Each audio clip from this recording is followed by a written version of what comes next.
इसलिए वेद कहता है पाप महतः न सोमः, पापियों का नाश हो, सन्यासियों का नहीं, उपदेशकों का नहीं, विद्वानों का नहीं। और यजुर्वेद में एक जगह पर तो कहा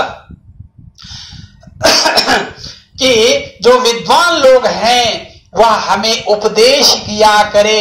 क्यों उपदेश किया करे? कि विद्वानों के उपदेश से ही मनुष्य को मार्ग मिल सकता है, मुक्ति का, सुख का मार्ग मिल सकता है। इसलिए मैं एक और उदाहरण मैं आपको देना चाहता हूं कि जिससे कि काया पलट हो जाती है और मनुष्य मनुष्य बन जाता है। एक बाबा भारती का उदाहरण देना चाहता हूं, जो अनेक ऐसे तो अनेक उदाहरण हैं हमारे पास, उसमें से मैं बोलता रहूंगा जब तक मेरा समय नहीं बीत जाता है।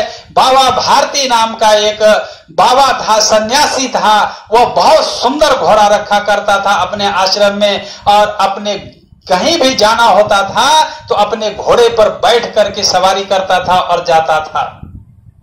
एक डाकू था, उसके नजर में वह घोड़ा आ गया और उनको ऐसा लगा कि इस साधु से इस घोड़े को छीनना है। तो छीनेंगे कैसे? वह तो महात्मा है, और छीनना तो मार करके छीनना तो अच्छी बात नहीं है। तो उनके मन में एक भावना उपजती है, और वह भावना यह उपजती है कि मैं जिस रास्ते से वह जाते हैं, आवागमन करते हैं, उस रास्ते में अपाहिज होकर के बैठ जाता हूं, और बैठ जाने के बाद उनसे मदद मांगूंगा, और वह महात्मा है, जरूर मुझे मदद करेंगे, अपने घोड़े पर बैठा करके मुझे शहर तक ले जाएंगे। अब जिस समय हमें अपने घोड़े पर बैठाएंगे, उस समय जिस समय हमें लगाम पकड़ा देंगे, उस समय मैं घोड़े को पांव से मारूंगा, इशारा करूंगा, और वो एक झटके में घोड़ा आगे निकल जाएगा बाबा भारती को छोड़ करके, और घोड़े को लेके मैं भाग जाऊंगा। ऐसी मन में भावना निर्माण हो गई, और उन्होंने वैसा ही किया। एक रास्ते में, जिस रास्ते से आवागमन करते थे महात्मा जी, उस रास्ते में बैठ गया वो अपाहिज बन करके। और जब बाबा को देखा कि वो नजदीक आ रहे हैं घोड़े पर सवार होकर के, वह कर रहा ना दुख व्यक्त करना शुरू कर देता है, और आवाज इस तरह से निकालता है मानो कि कितना इनको दुख और पीड़ा है इनके शरीर में। और जब उस ढंग से आवाज निकालना शुरू करता है, और बाबा जब नजदीक आ जाते हैं, तो उस आवाज को सुन करके बाबा भी बहुत द्रवित हो जाते हैं।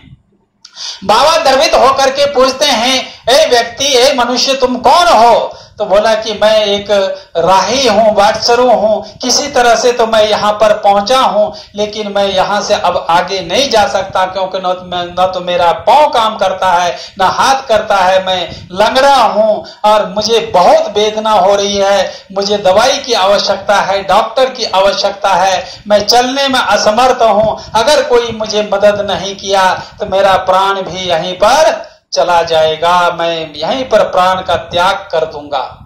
अब ऐसी करुणामय आवाज को सुन करके बाबा भारती को दया आ जाती है, और बाबा भारती कहते हैं, आओ बेटा, मैं शहर तक पहुंचा देता हूं, तेरे गंतव्य स्थान तक पहुंचा देता हूं, आओ घोड़े पर बैठो।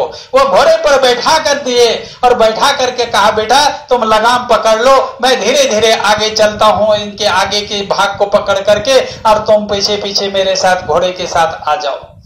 वह पैदल चल दिए बाबा, और घोड़े पर उस डाकू को बैठा दिया, अपाहिज समझ करके बैठा दिया।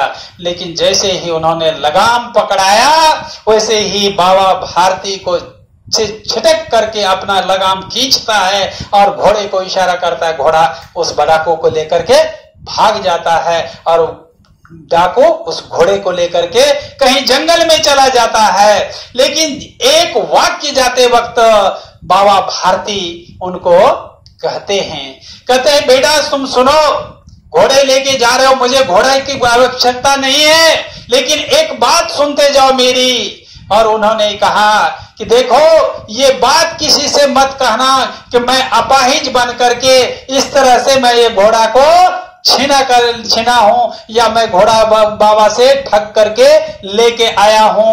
अगर तुम तो किसी को कह दोगे तो लोग अपाहिज पर विश्वास करना छोड़ देंगे और अपाहिज जो हकीकत में अपाहिज है वो मर जाएंगे, उनको कोई मदद नहीं करेंगे, इसलिए इस बात को तुम किसी को बताना नहीं।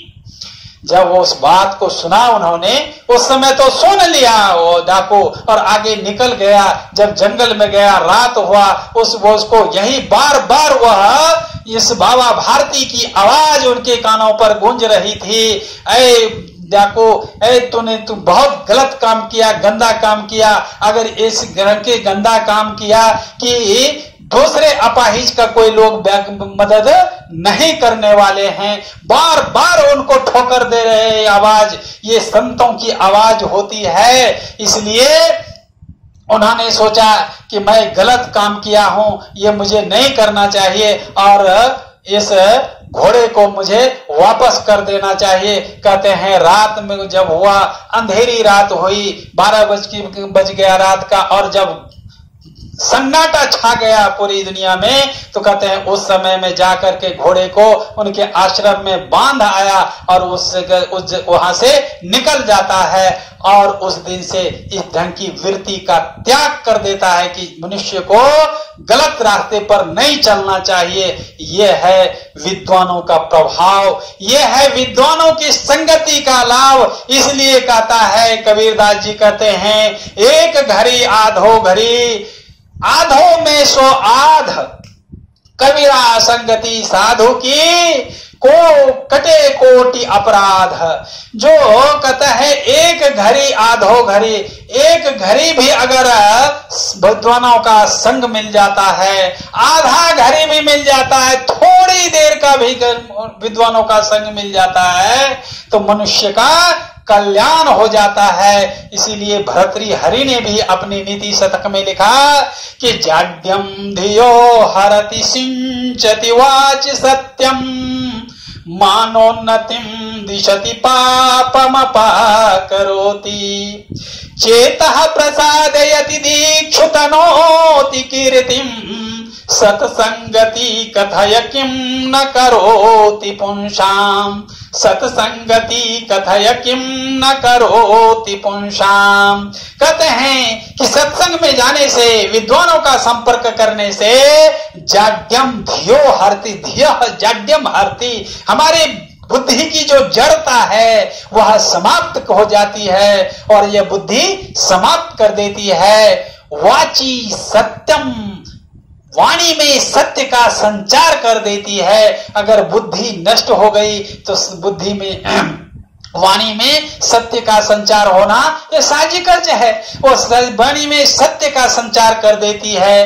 मानोन्नतिम, और जब सत्य बोलने लग जाता है मनुष्य, वाणी वो सत्यमय बन जाती है, पवित्र बन जाती है, तो अपने आप वो उनकी उन्नति होने लग जाती है। सिर्फ उन्नति नहीं होती है बल्कि कीर्ति भी बढ़ने लग जाती है और पाप नष्ट होने लग जाती है।